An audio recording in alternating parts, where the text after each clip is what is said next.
आता आपण कालवा मसाला बघूया। ही कालवा मी बाजारातून आणली, स्वच्छ धुवून घेतली आणि साफ करून इथे ठेवलेली आहेत। लसूण आलं पेस्ट, एक कांदा टोमॅटो चिरून घेतलेला आहे, मसाला घेतलेला आहे, हळद, मीठ आणि कांदा। रेसिपीला सुरुवात करूया। मी आधी तेल घालून घेते। तेल चांगलं तापलेलं आहे, मी आता कांदा घालते।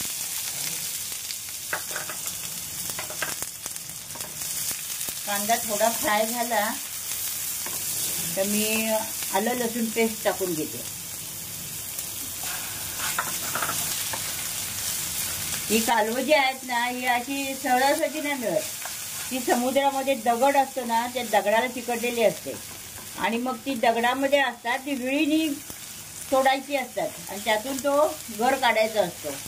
ही कालवं आहे, याची मोठी नसतात, छोटी छोटी असतात। हे बघा, मी दाखवतो तुम्हाला। असे छोटे छोटे गोळे असतात, हे समुद्रातून दगडातून काढायचे असतात।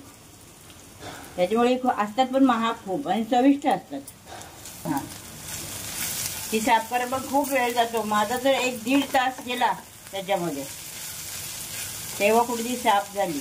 तर त्याला कपरी चिकटलेली असते ना दगडाची, तर ती स्वच्छ करायची असते। मग कोमट पाणी घ्यायचं, त्याच्यामध्ये ती टाकायची आणि मग ते स्वच्छ करून घ्यायची। एकेका गोळ्याची एक कपरी काढायची। ती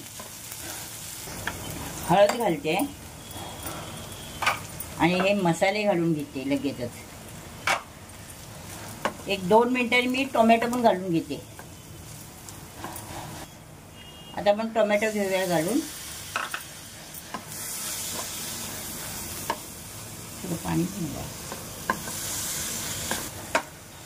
टोमॅटो शिजण्यासाठी मी थोडं पाणी घालते आणि याच्यावर झाकण देऊन घेते। मी 1-5 मिनिटासाठी वाफ येऊन देते आणि झाकण ठेवते।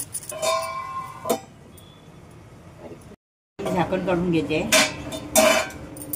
चांगला कांदा टोमॅटो सगळं शिजलेलं आहे। आता मी कालवं घालते।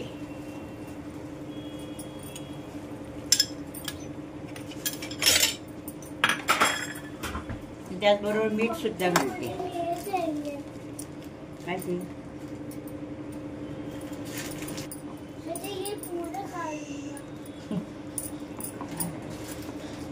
मी आता छान ढवळून घेते, चांगलं एकजीव करून आणि परत वाफ देते। मी आता परत मी गॅसवर ठेवते आणि 10 मिनिटाची वाफ घेते मी। आता आपण बघूया झालेत का।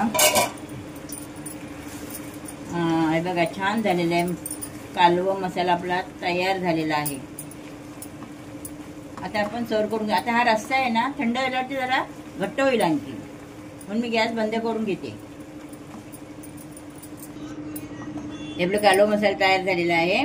आता तुम्ही माझी रेसिपी नक्की ट्राय करून बघा आणि माझ्या व्हिडिओला लाईक करा, शेअर करा, कमेंट करा आणि स्नेहाज मेनू चॅनलला सबस्क्राईब करा। थँक्यू।